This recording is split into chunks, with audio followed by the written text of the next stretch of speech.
I always look at the bright side of gaming, just because I look at how far gaming has gone since the SNES, Game Boy, N64, PS1, 2, 3, 4, and 5. There is no doubt in 2024 we've had some banging games. But I also have to be a realist. This year, we have had some absolute stinkers.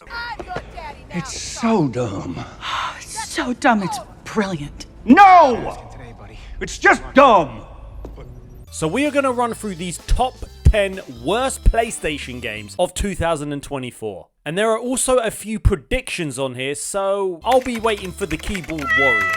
Now, at number 10, we have a game that I was really excited to play. Alone in the Dark was a game that released all the way back in '92 that actually inspired the Resident Evil series. And 32 years later, we finally got a remake of this game. And mind you, this was a game that was supposed to come out in October of 2023, and it was delayed. And they did state it was delayed because they would have to have competed with the likes of Spider-Man 2 and Alan Wake 2. All that meant was that they had more time to finish this game. So I assumed it was going to be a polished, perfect game. Oh, but this is 2024.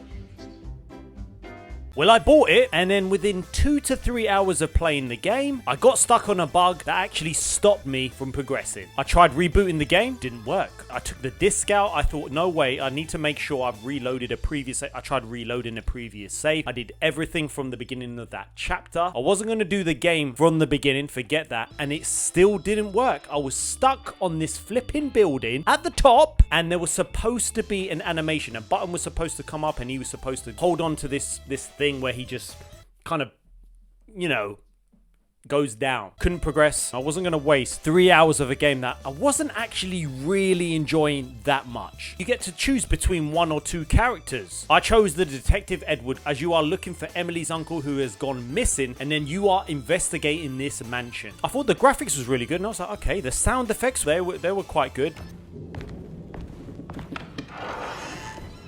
Combat was very clunky. I didn't like it at all. I was like, oh god, this does not feel smooth at all.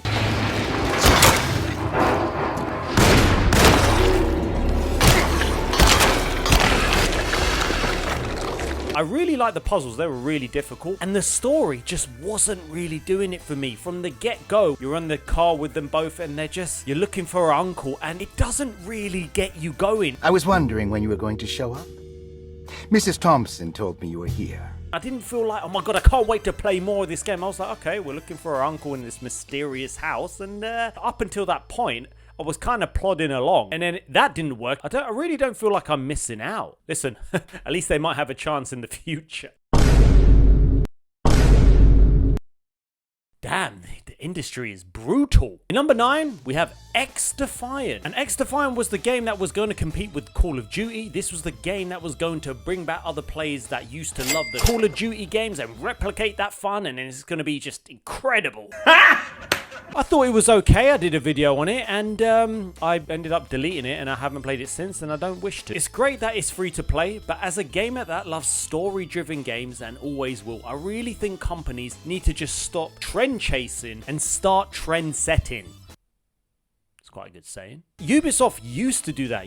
They used to create the trends. Now they just follow them. Over time with seasons, they will bring new maps and weapons, and it was something I just played before. To be fair, after 48 hours, it had reached over 3 million players. I tried to find out what the player count was now. I couldn't find any information, but it's obviously going to be less than what it is. A lot of people may disagree with me, but I'm just fed up with re-release content with the same sort of bullshit you can get with other free-to-play games. We've seen this like 10 years ago. I personally found out there was a delay on the shots. I'm pretty sure I shot this guy and I was aiming for him and I still died. There was definitely something wrong with the game. They might be fixing it. I'm sure they've kind of fixed it. But what do you think about X-Defiant? In number 8, we have a game that is seriously from the get-go had negativity. And this took up most of the PlayStation state of play with a cinematic trailer for a PvP shooter. Concord hasn't even come out yet, but maybe when you're seeing this video it has, and it's blown all expectations out of the water. This once again is a generic online hero shooter in which 2 teams of 5 players compete against each other in PvP game modes. How does that sound? Does it sound good? I booted up the beta and I watched a cinematic trailer for about 5 minutes. These characters are shocking. I'm a bit bored. This looks like a rip-off of Guardians of the Galaxy. It made me want to play that game. And these characters that they've gone with have seriously been designed for the modern day weirdos. What the hell is even that? Damn Sony, why wouldn't I want to play as a fat character with some blue lipstick? With all these layoffs in the industry, I really hope they're laying off the weirdos that actually design this modern day crap. I feel like this game is going to flop very, very hard, and it's kind of evident with the total play count for a beta version, which is nowhere near what you kind of want it to be. I just don't know how they come with these decisions. Well, as you can see, this is a trash can, and their pronouns are he, him. Or the trash can's pronouns are he, him. What the f*** is this piece of shit? What the f*** is that? Well, I need to cater for our audience. Well, I love it!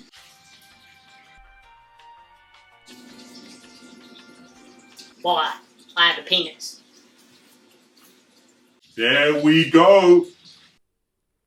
Now, number 7, I've never played any of the South Park games, but it's hard to not notice that a lot of people online are saying that this is one of the worst games in the series, and that is South Park Snow Day. Now, the game takes a little bit of a risk as it is a 3D third person as opposed to a 2D, but it's been brought to everyone's attention that the controls are basic, and you select one of 3 melee weapons and one of 3 range weapons, and that's about it. You get to equip some powers to increase some buffs, and that's about it. Most of the comments are saying, why would you go from 2D to 3D? They took a risk, and it doesn't look like it's paid off. It's a very short game with an uninteresting story, and even the dialogue has come into scrutiny as some of the character dialogue are not like their usual personalities, with lack of humor, which you would never hear that in a series with South Park. Mate, it's all about humor. Yeah, just get on with it, Butters. There is co-op mode, but compared to Stick of Truth for hardcore South Park fans, this is probably something you may want to avoid. Now, number 6, a lot of hardcore Star Wars fans would have played the original to Star Wars Battlefront collection, and you would think just how loved those games were. You would think this is pretty much a slam dunk when it comes to making money. An established fan base that Kathleen Kennedy is trying to ruin. Star Wars Battlefront collection is over 60 gigabytes. For a beloved franchise with these games, this was just poor laziness. And this was such a cash grab. They want to put little to no effort in, and they just wanted to string on the hearts of nostalgia. No matter what, people were going to buy this because it's basically just a re-release. It's arguably worse. The player reviews say it all: unfinished, bugs, network issues, balancing issues, audio glitches, and to think Aspyr were going to be responsible for Knights of the Old Republic remake. And I believe Sony actually saw it and were so disappointed, and now, even though they're not going to be working on it, they want nothing to do with this series. You done f***ed it up.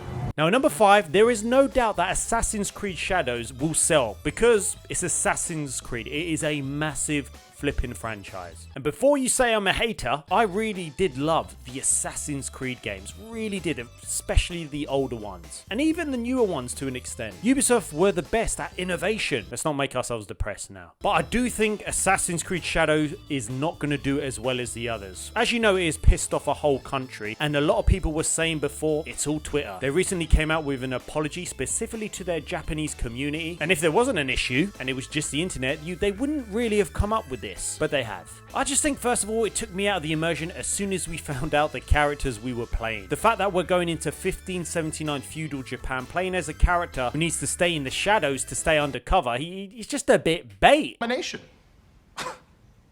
That's absurd. The homosexual community is a valuable community. The gameplay looked really good with Neo, but I would prefer to play as a Japanese male. I used to love having the choice with some of these Assassin's Creed games. It looks like it's taken right out of Ghost of Tsushima, which it cannot be. And I tell you what, I wasn't impressed was the flipping voice acting. Yasuke was okay. It was Neo. Her voice acting for me was just wow. It wasn't great. Too slow. We'll take the lead. We can sneak in. It's almost dark. No one will see me coming. know what? I think this audition is over. Listen, only time will tell with this sort of game. I do feel like it's not going to do as well as other Assassin's Creed games. I still think it will sell because it's the brand that is going to sell at the end of the day. I do believe somewhere like IGN, oh, they're 100% going to give it like an 8 or a 9 out of 10. 100%. It's IGN. They thrive off this sort of shit. Now, respectfully, I want to know your comments, so make sure you type them below. What did I just say? In number 4, on July 26, 2022, we had a beta to Multiverses. And I think a lot of people like myself were very excited for this. All of your favorite superhero and characters from Warner Brothers coming together like Super Smash Brothers. What could go wrong? Well, first of all, it was a live service and free to play, which put me off. I'd rather pay for the game. Forward all the way to the 28th of May of this year, we got the full release of this game. I didn't play it because I just hate free to play games. But the internet were taken by absolute storm because you won't believe that the full release of this game had less features than the beta version. What? Make that make sense. First of all, if I'm correct, they removed features like match stats, leaderboards, they removed the ability to switch characters during rounds, they removed the ability to play or try characters offline to practice, the camera zooms in too much, no co-op versus AI, you can't change the controller settings, no advanced tutorial, no cheaper characters, prices have gone up, and you can only level up from challenges. Wow. Wow. In what multiverse is a full release worse than the beta? Now, the developers stated that they didn't have enough time to implement these features, and some of these features will be coming back. But what an excuse. We didn't have time. What an excuse to make the game worse. Just don't release the damn game. Supposedly it was down to them switching to Unreal Engine 5. Even though it's a great game, it's a live service game, which means you have to rely on players playing the damn game. Otherwise it's going to get cancelled. And that is part of the reason why I think this is a flop or going to be a flop. I feel like they won't support this going forward because if it was a one-off payment, I probably would have bought it 100%, but I don't own the game and I just hate live service games. Number 3, enough about live service games. We're going to talk about foam stars. Walk out the door, you see someone that you know and they ask you how you are, and you just have to say that you're fine when you're not really fine, but you just... Foam Stars, another live service game, and this has to be one of the biggest flops. At first when I saw this, it was a state of play. I actually had some interest in the game. I was like, you know what? This looks like a bit of fun. Even though, yes, it's a live service, I thought it looks like Splatoon, and I've always wanted to play that, so I thought, you know what? I'll put it on my list. Yeah, yeah. This could be PlayStation's version of Splatoon. I booted up the game, and I thought I would give it a chance, and then I did the tutorial, and then I literally quit. I didn't actually bother to go into a match. I didn't like the controls. I couldn't zoom in on a weapon. It was just one, like, you couldn't hold like L2 and zoom in, and I just didn't like the feel. Like, I thought the colors were great. I thought the music was cool. I thought it was a good concept, but I thought it's free to play, and the shop looks really expensive, which people have said that it's so expensive for like outfits. I deleted it. Wow, I just did the tutorial, and yeah, and I just never played it. At least Splatoon has a campaign and their fan base has been built over years, and supposedly it's lost over 95% of their player base. Oh my gosh. Damn.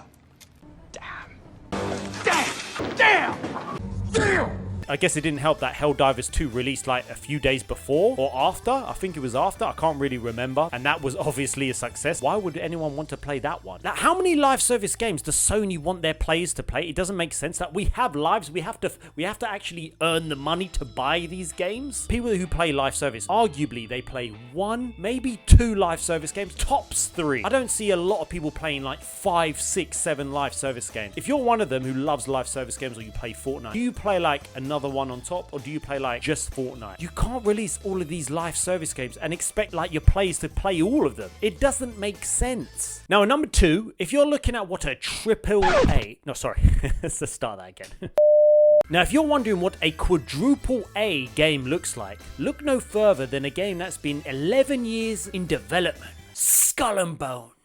This was released on the 16th of February. Now, this game was doomed from the start, and I was around 22 years old when it started developing. Now, a lot of people would think just cancel the damn game, but as you might know, Ubisoft were actually forced to continue making this pirate game, which has a ridiculous amount of less features than Assassin's Creed Black Flag. Supposedly, they had a deal with the Singapore government. According to this document, it was based off generous subsidies, conditions enclosing hiring people at Ubisoft Singapore studio, but also releasing their original IP. Supposedly, this game cost around $200 million. shit.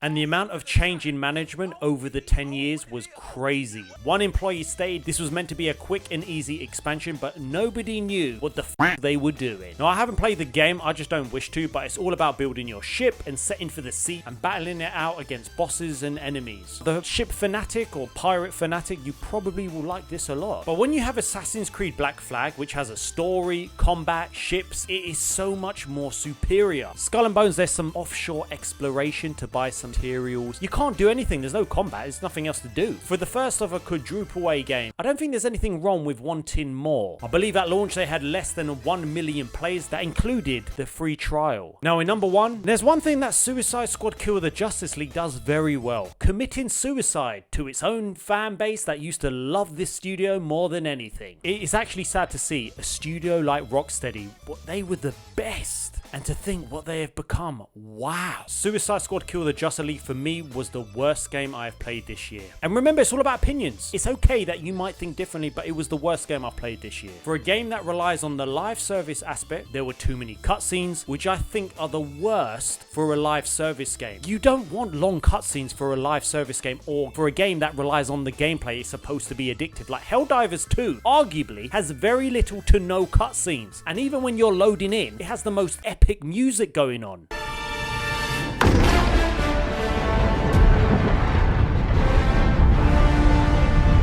Man, when you get into the game, the shooting is generic. It's like I'm gonna have an epileptic fit because of the damn numbers and bullets and shit that's going on in the screen. The missions were so funny because they were the same damn missions along with the same enemies. I didn't once upgrade my stupid weapons. I didn't need to. Plus I didn't know what was going on. They did 0.25% increase of damage. Is that really gonna make a difference? And because of toxic feminism, you arguably destroyed Batman. The character that put you on the flipping map because of your feminists that you had working there. But don't worry guys, Wonder Woman was there to stop toxic masculinity.